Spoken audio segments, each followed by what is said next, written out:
Hi hello అండి. జొన్న రొట్టెలు ఎలా చేయాలో ప్రాసెస్ ఈ వీడియోలో చూసేయండి. చాలా అంటే చాలా సింపుల్గా చేసుకోవచ్చు అన్నమాట. ఒకసారి ట్రై చేసిన వాళ్ళకు కూడా మంచి రిజల్ట్ వస్తుందని నేను నమ్ముచున్నాను. ఈ వీడియోని చూసి ఎవరైనా ట్రై చేయండి. వాళ్ళు ఎస్టీ బంజారాస్ వాళ్ళే తినాలని ఏమీ లేదు.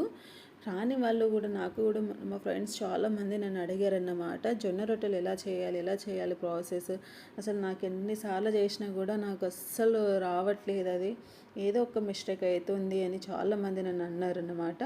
ఈ వీడియోని చూసి మీరు కూడా నేర్చుకోవాలని నేను ఈ వీడియోని యూట్యూబ్లో పెట్టాల్సి వస్తుందండి. చాలా అంటే చాలా సింపుల్గా ఎవరైనా చేసుకోవచ్చు అన్నమాట. ఏముండదు, ప్రాసెస్ సింపుల్గా అయిపోతుందండి.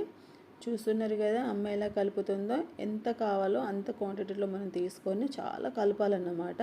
ఎంత మంచిగా కలిపితే అంత మంచిగా రొట్టెలు వస్తుందండి. మెత్తగా కలపాలన్నమాట. చాలా సింపుల్గా చేసుకోవచ్చు అన్నమాట మనము.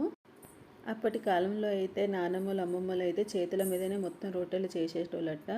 కానీ ఇప్పుడు జనరేషన్ కొంచెం చేంజ్ అయ్యే కొద్దీ ఐడియాస్ బాగా వస్తున్నాయి కదా, సో డబ్బాతో చేయాల్సి వస్తుంది అన్నమాట. చూస్తున్నారు కదా, 30 సెకండ్ కూడా పట్టదండి. 20 సెకండ్లోనే ఇంత పెద్ద రొట్టె అవుతుంది అన్నమాట. చాలా సింపుల్గా చేసుకోవచ్చు. చూస్తున్నారు కదా ఎంత తొందరగా అయిందో జొన్న రొట్టె.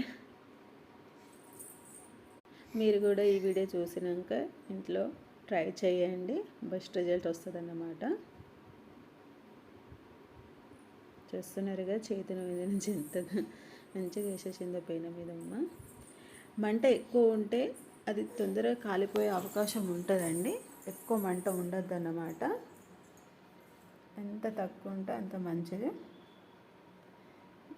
రొట్టె ఎంత మంచిగా కాలితే అంత మంచి టేస్ట్ అనేది ఉంటుంది. బాగా కాలితే టేస్ట్ అనేది పోతుంది అన్నమాట.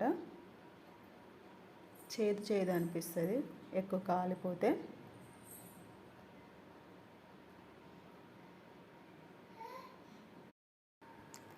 లైక్, షేర్, సబ్స్క్రైబ్ చేసుకోండి మై ఛానల్ని. నన్ను ఎప్పుడు సపోర్ట్ చేయాలని కోరుతున్నాను. Thank you for watching. Thank you so much. Bye, I love you.